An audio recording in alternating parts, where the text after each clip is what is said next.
وما أرسلناك إلا رحمة للعالمين. Wanita hamil dan menyusui disamakan dengan orang sakit. Wanita hamil dan menyusui disamakan dengan orang sakit, dia boleh tidak berpuasa jika berat. Dijelaskan dalam kitab Kifayatul Ahyar, jika wanita hamil dan menyusui khawatir pada diri mereka, semisal khawatir pada ASI yang akan berkurang jika berpuasa, maka ia boleh tidak berpuasa dan ia punya kewajiban qada sebagai orang sakit. Terserah ketika ia membawa bahaya pada anaknya ataukah tidak, sebagaimana kata Al-Qadhi Husain. Dalam kondisi ini tidak ada fidyah sebagaimana orang sakit.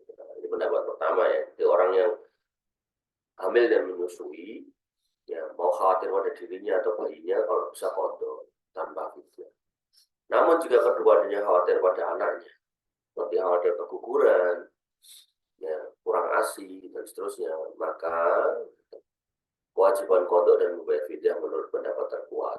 Ini menurut pendapat Muhammad Al-Hisni dalam Kifayatul Ahyar. Dalil yang menunjukkan keringanan puasa bagi keduanya adalah hadis dari Anas bin Malik radhiyallahu anhu, bahwasanya Rasulullah SAW bersabda, "Inna Allah tabaraka wa ta'ala wa du'a 'alal musafir shaum wa sarfi shalah wa 'anil qubla wal murdi." Sesungguhnya Allah Subhanahu wa taala memberikan keringanan anil musafiri as-shaum, yaitu puasa, wa sarfi shalah, dan meringankan sholat itu separuhnya, wa an hubla, dan juga memberikan keringanan bagi wanita hamil dan menyusui, hubla wal murdi. Dalil ini menunjukkan kewajiban bayar fidyah. Dalil ini tadi bolehnya tidak puasa. Dalil menunjukkan kewajiban bayar fidyah.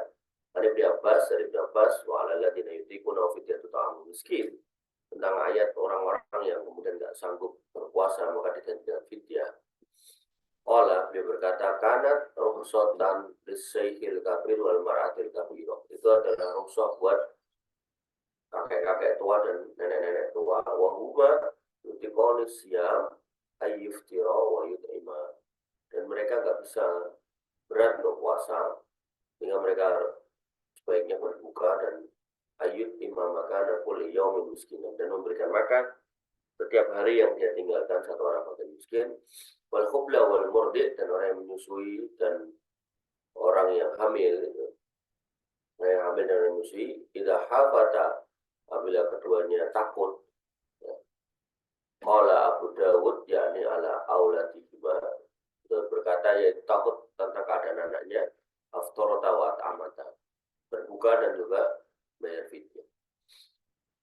Jadi kalau takutnya itu buat dirinya sendiri, maka qada aja. Tapi kalau takutnya dia dan anaknya, maka plus bayar fidyah. Gimana itu saya doa? Saya Ibnu Utsaimin rahimahullah pernah ditanya ada seorang wanita di mana ia mengalami nifas di bulan Ramadan, atau dia mengalami haid, atau dia sedang menyusui.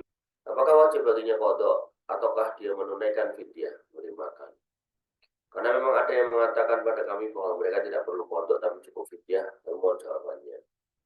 Beliau rahimahullah menjawab, segala puji bagi Allah Subhanahu wa taala, salawat dan salam senantiasa tercurah kepada Nabi SAW serta para sahabatnya, para keluarganya, serta pengikutnya sampai hari pembalasan. Allah Subhanahu wa taala mewajibkan bagi hambanya berpuasa Ramadan, dan ini adalah bagian dari rukun Islam.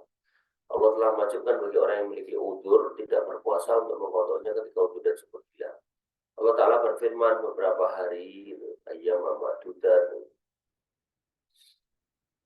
di bulan Ramadan, syahrul Ramadan alladzi unzila fil Qur'an, diturunkan Quran, hudan linnas wa bayyinat, sebagai petunjuk dan sebagai penjelasan, itu wal furqan, dan sebagai al-furqan. Waman syahida minkum syahra falyasum, barang siapa yang melihat bulan itu maka hendaknya berpuasa. Sini dikatakan pemengkana maridon ala safarin, siapa yang kemudian sakit atau dalam perjalanan gitu, fa'iddatum min ayyamin ukhra, maka dia mengganti sebanyak hari yang ditinggalkan. Yuridullahu bikumul yusra wa la yuridu bikumul usra. Allah menghendaki kemudahan dan tidak menghendaki kesukaran. Wa litukmilul iddata wa litukabbirullaha ala ma hadakum wa la'allakum tashkurun. Ya, 185-nya. Dalam ayat ini, kata Syekh Utsaimin, Allah Ta'ala menjelaskan barang siapa yang tidak berpuasa karena ada udzur, hendaklah ia mengqadha. Dia mengatakan begitu ya. Mengganti puasa di hari lain. Wanita hamil, wanita menyusui, nifas, dan seterusnya, semuanya meninggalkan puasa karena ada udzur. Jika keadaan mereka seperti itu, maka wajib bagi mereka mengqadha puasa karena dikiaskan dengan orang sakit dan musafir. Sedangkan untuk haid, telah ada dalil tegas dalam hal ini disebutkan bahwasanya Imam Bukhari dan Muslim dari Aisyah radhiyallahu anha, Rasulullah pernah ditanya oleh seorang wanita mengapa wanita haid diharuskan mengqadha puasa dan tidak diharuskan mengqadha sholat. Aisyah menjawab, dulu kami mendapati haid, kami diperintahkan oleh Rasulullah untuk mengqadha puasa dan kami tidak diperintahkan untuk mengqadha sholat. Jadi qadha sholat nggak ada, qadha puasa ada. Adapun ada riwayat dari sebagian kaum salaf yang memerintahkan wanita hamil dan menyusui tidak puasa, cukup fidyah memberikan makan dan tidak perlu mengqadha. Maka yang dimaksud sini adalah bagi mereka yang tidak mampu berpuasa selamanya. Ya, jadi kalau nggak mampu selamanya ya bayar fidyah aja. Bagi orang yang tidak dapat berpuasa selamanya seperti orang yang sudah tua renta dan orang yang sakit nggak bisa sembuh, maka wajib baginya bayar fidyah. Pendapat ini adalah pendapat Ibnu Abbas ketika menafsirkan firman Allah Subhanahu wa taala, wa 'alal ladzina yutiqunahu fidyatun ta'amu miskin. Kemudian faman tatawwa'a wa huwa khairul lahu wa an tasumu khairul lakum in kuntum ta'lamun. Ayat 184. Allah Subhanahu wa taala telah mewajibkan fidyah sebagai pengganti puasa. Di awal-awal diwajibkan puasa. Yaitu ketika manusia punya pilihan untuk menunaikan fidyah atau berpuasa. Kemudian setelah itu Allah perintahkan untuk berpuasa saja. Ibnu Qudamah rahimahullah berkata, wanita hamil dan menyusui adalah orang yang masih mampu untuk puasa. Tidak sama dengan orang yang tua yang tidak bisa puasa lagi atau orang sakit yang tidak sembuh sembuh.